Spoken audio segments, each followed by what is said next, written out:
Welcome back guys sa aking channel. For this video, I will discuss Module 5 of Senior High School Business Mathematics. Solving problems involving direct, inverse, and partitive proportions. Kung bago ka pa lang sa aking channel, mag-subscribe ka na. Hit mo na rin ang notification bell para updated ka sa mga susunod pang mga videos.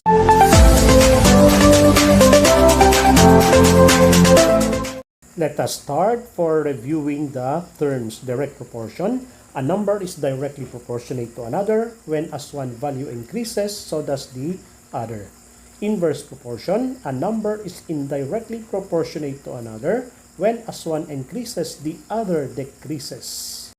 Partitive proportion. It involves identifying parts of a whole based on a given ratio of these parts.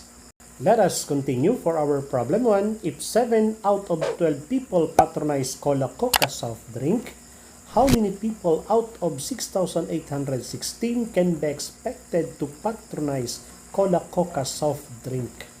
I-analyze natin yung problem number 1. Kung meron tayong 12 people, 7 ito ang nagpapatronize. So kung tumaas yung people, yung mga tao ng 6,816, so very obvious, natataas din yung magpapatronize. So ang problem number 1 natin ay direct proportion. Numerator natin yung magpapatronize, denominator natin yung number of people. To represent the proportion, out of 12 people, 7 will patronize. Kung tumaas yung number of people na 6,816, ilan ang magpapatronize? Sa direct proportion, magkatapat yung patronize kung numerator, yung people ay denominator din yung katapat niya. So pag-solve niyan is, apply natin ang cross product. So we have 7 times 6,816 equals 12x. Okay. So, instead of multiplying 6,816, pwede naman tayong mag-divide ng 12. Okay. So, pwede naman 6,816 times 7. 7 times 6 is 42. Carry 4. 7 times 1 is 11. Carry 1. 56. 50. 7. Carry 5. 42. 47. Divided by 12. So 4, 7, 7, 1, 2 divided by 12. 47 divided by 12 is 3. 36 minus 11. Bring down. So 9. 9 times 2 is 18. Carry 1. 10. 108.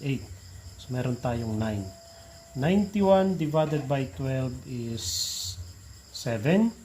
7 times 12 is 84 minus 7 divided by 6. 6 times 12 is 72. So therefore, our x is 3,976. So therefore, we can now say that 3,976 will patronize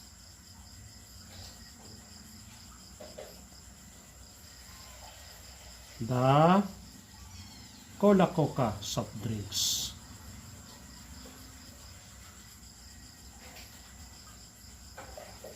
Problem number 2. The cost of chocolate bar is directly proportional to its number of grams.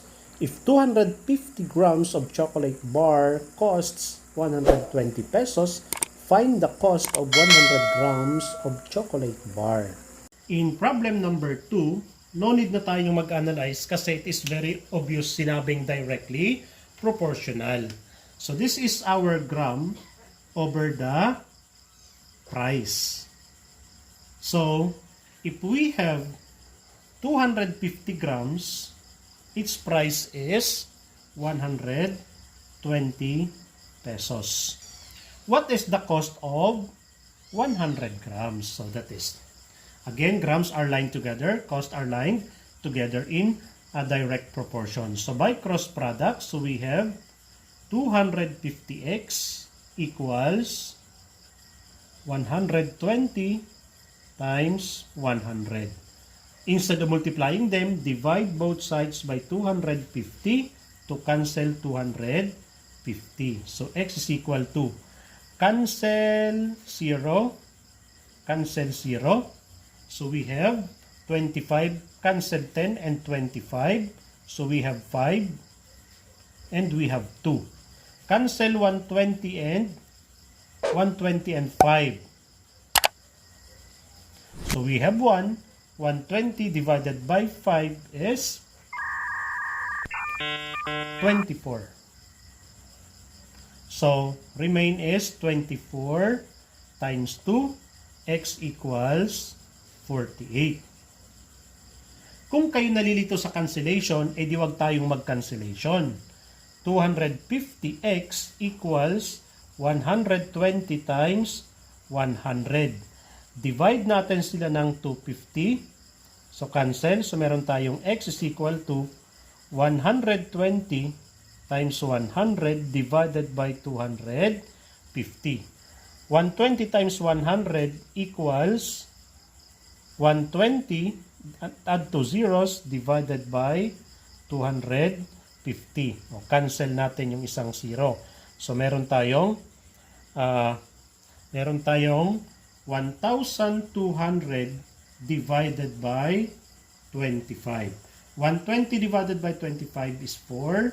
4 times 25 is 100. 20, bring down 0. 20 divided is 8. 8 times 25 is 200. The same, we have also 48. Gumagamit lang tayo ng cancellation para mas mapadali. Kasi ang mathematics is from higher to lower, from difficult to easy. It is as easy for us to solve lower number rather than higher number. So therefore, we can now say that 48 pesos is the price of 100 grams chocolate bars. Problem number 3. It takes 8 workers to paint the house in 30 days. If you are planning to paint the house in 12 days, how many workers would you need? Analyze natin yung number 3. Kung meron ka daw 8 workers, matatapos yung pagpinta ng bahay nung 30 days. Mahaba para sa iyo ang 30 days. Gusto mo 12 days lang ay matapos ang pagpipinta. So anong gagawin mo? Magdadagdag ka ngayon ng trabahador or worker. So it is very obvious, inverse proportion, kasi pinaikli mo yung number of days habang pinarami mo naman yung number of workers. So sa inverse proportion is different from direct proportion. Kung nandito yung workers mo, nasa kanan yung number of days. Okay. So yan yon. Okay. So, in every 8 workers, pwede nilang matapos ng 30 days. Kung direct proportion, dito ka magsusulat ng 30. And just because this is inverse proportion, 30 will be written at the denominator. Kaya nga hindi direct. Kung numerator siya, denominator ang kabila. Kung gagawin mong 12 days, ilang workers ang kailangan mo? So, that is our inverse proportion equation. Okay? So, by cross product, 8 times 30 equals 12x. Again, do not multiply 8 times 30 to make it higher. So, divide both sides by 12. Na-cancel natin yung, para ma-cancel yung 12. Divide natin yung 12 at saka yung 8 gamit ang 4, meron ka ritong 3 at meron ditong 2. Cancel din natin yung 30 at saka 3, may matitira ka ditong 10 gamit ang 3. So ang natira ay 2 times 10. 2 times 10 is 20. And just because x is equal to 20, we can now say that kung magdagdag ka ng workers, the painting of the house will be finished in 20 days.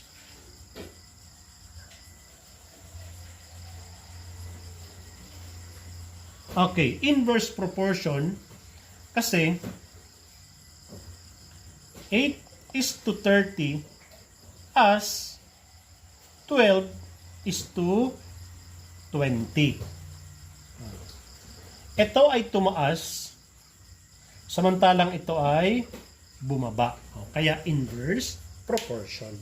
Problem number 4. The length of a rectangle with a constant area varies inversely as the width. When the length is 24 inches, the width is 8 inches. Find the length of the rectangle when the width is 12 inches. Again, in number 4, no need to analyze just because it is very obviously mentioned on the problem, it is inversely proportional. So if it is inverse, here is our length, here is the width. To draw the proportion like this. For the first length of 24, its width is 8. 8 will be written on the denominator. Find the length when the width is 12. That is, by cross product, we have 24 times 8 equals 12x. Again, divide both sides by 12 to cancel 12. 24 and 12, we have 2. Remain is 2 times 8. X is equal to 16. Therefore, we can say that 16 meters is the new length of the rectangle. Problem number 5. In fishing, 4 fishermen caught 1,952 kilos of fishes. If the ratio of their sharing is 1:2:2:3, find the share of each of the fishermen in kilos. In number 5, it is very obvious it is a partitive proportion just because 4 fishermen will share the kilos of fish. So, it is in the ratio of 1:2:2:3 of 1,952 kilos of fishes. Okay? So, we will look for the missing factor. So, the missing factor that will be multiplied to 1, 2, 2, and 3 will be represented by x. So, to solve partitive proportion, the shortcut is just add the ratio by its factor equals 1,952. 1 plus 2 plus 2 plus 3 is equal to 8x is equal to 1,952. To remove 8, divide both sides by 8 so that it will be cancelled. 1,952 divided by 8, 19 divided by 8 is 2. 2 times 8 is 16. Proceed to subtraction. We have 3. 35 divided by 8 is 4. 4 times 8 is 32. Subtraction. 3 again. Bring down 2. Another 4 times 8 is 32. Okay. So therefore, x is 244. To find the number of kilos of each share, it is now equivalent to 1. So we have now 1. 2. 2 times 244 equals 8, 8, and 4. Okay. And another 3 times 244. 3 times 4 is 12. Carry 1. 12, 13. Carry 1. 732. Therefore, we can now say that the shares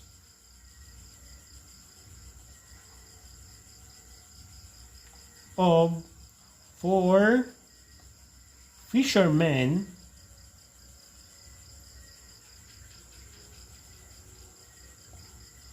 will be 244, 488, 488, and 732 kilos respectively.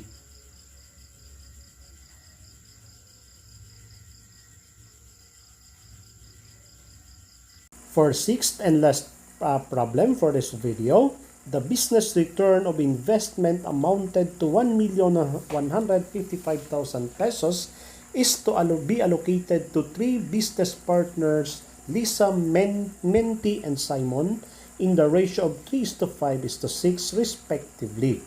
How much each of the three business partners will receive? In our last problem, number 6 is all about, again, the partitive proportion, just because the three business partners will be having a share or dividing the return of investment. So they will be divided the shares into 3:5:6, the amount of 1,155,000 pesos.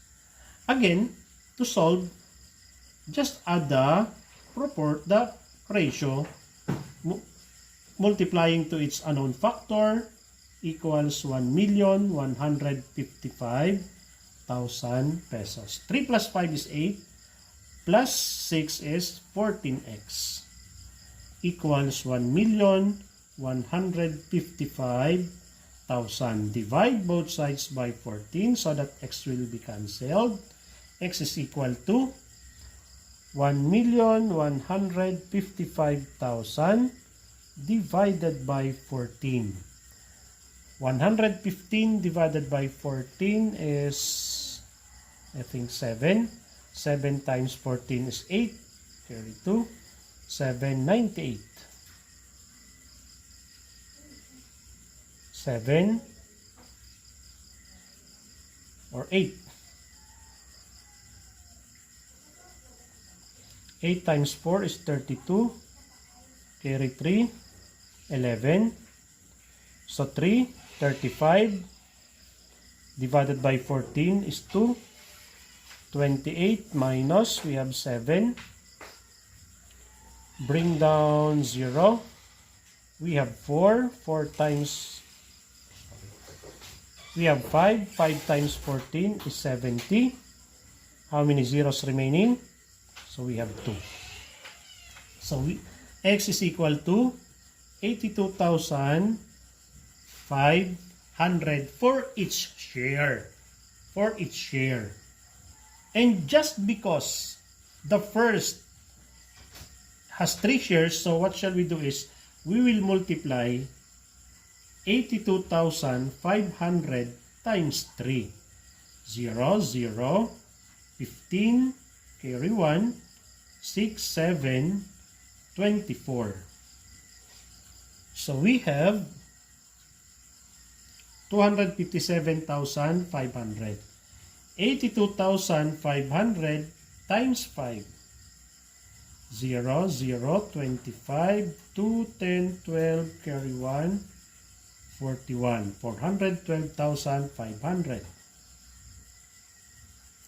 And the third one is 82,500 times 6. 0, 0, 30, carry 3, 12, 15, carry 1, 48, 49. Okay. So therefore, we can say that Lisa